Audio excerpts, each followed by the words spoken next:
I was born in Oklahoma City and grew up in Altus, Oklahoma during the Dust Bowl days. And I was asthmatic for the first 10 or 12 years, and it did stunt my growth. And I figured out later why I went into sports. I was a frustrated athlete. You heard of big and fast? I was little and slow. But anyway, I stuck in there, and I went to the University of Oklahoma in 1947. That was the same year that they hired a football coach named Bud Wilkinson, who was only 30 years old, and he lost 2 or 3 games immediately. And the touchdown club at Oklahoma City said, "We made a big mistake. This kid can't coach. We got to get rid of him." He enlarged the stadium, won 31 in a row, and then won 47 in a row, and goes down in history as one of the great coaches of all times. And as Barry Switzer said, he created a monster that we had to keep feeding. At OU, I wrote for the Oklahoma Daily and did some broadcasting for the student station. And my big break came when KNOR, the commercial station in Tulsa, put out a need for a new sportscaster. Jack Payne, who did the OU games, moved to Omaha, and they wanted somebody to do 2 15-minute sportscasts a day and the Norman High football games. So I threw my tape in the middle of the circle, along with several other people, and was fortunate enough to get the job, which I held for 2 years at the University of Oklahoma. And they paid me the magnanimous sum of $2 a sportscast. I got $10 for the Norman High football games.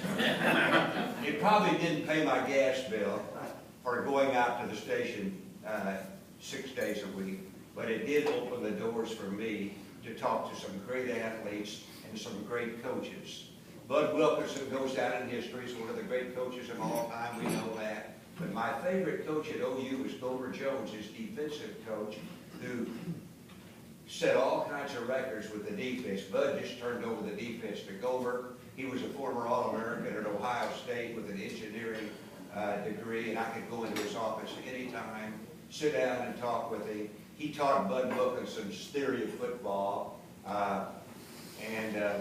later on, I did the OU playbacks with Gomer on WKY-TV Channel 4 in Oklahoma City. He was just a terrific guy. Now, he took over as head coach when Bud left. He did not like the head coaching duties, and he didn't do any good. And he died after he was athletic director on a trip to New York with the basketball team. But Gomer was just a terrific guy. And I had a great time at OU, and let me see what I got here.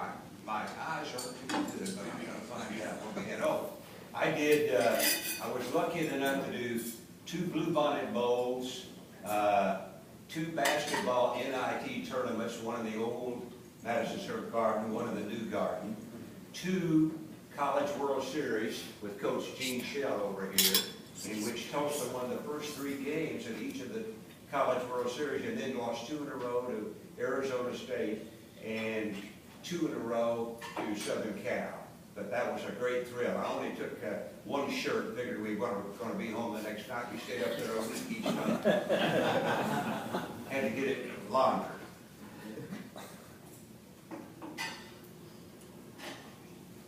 One of my favorite sports personalities was a great pitcher, maybe the greatest pitcher of all time, Leroy Satchel Paige.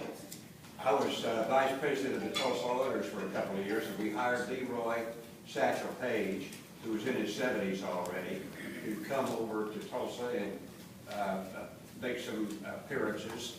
And one day I was taking him to Claremore to speak to the Claremore Rotary Club. Satchel probably didn't have a 3rd grade education, but he was brilliant. He had been all over the world pitching. They would play exhibition games after the Major League season, and people who saw him strike out Babe Ruth and Hank Babe Ruth and Lou Gehrig and Mickey Mantle in a row. They said nobody could touch him. But he didn't get to the majors until he was 47 years old. He pitched in the black league with the Kansas City Monarchs. I said, Satchel, I'm going to show you something down here that you can go anywhere in the world. We were going to go down to the Verdigris River. I said, you can go down to the Mississippi and you can go anywhere in the world where I'm going to show you down here before we get to Clearwater. He said, you're kidding me. So I kept building it up, and we finally got down to the little Verdigris River. And he said, is that it? I said, that's it. He said, well, you may get a barge in there, but you ain't going to get no Queen Mary in that thing.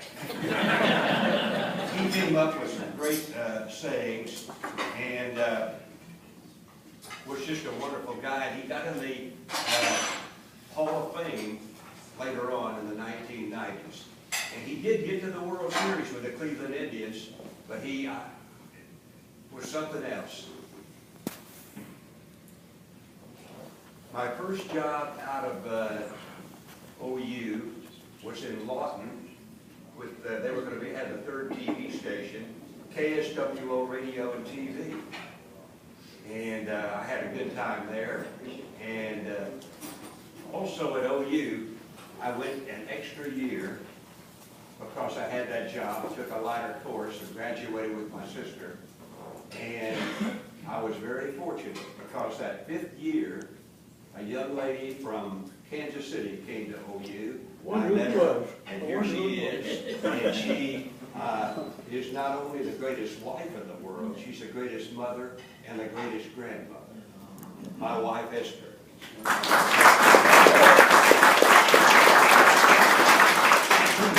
We had our 60th anniversary, March 22nd, and anybody can live with me for 60 years and know. That's not an easy job. But I wouldn't be here today if it wasn't for her. Oh, we later I got the job here in Tulsa because our weather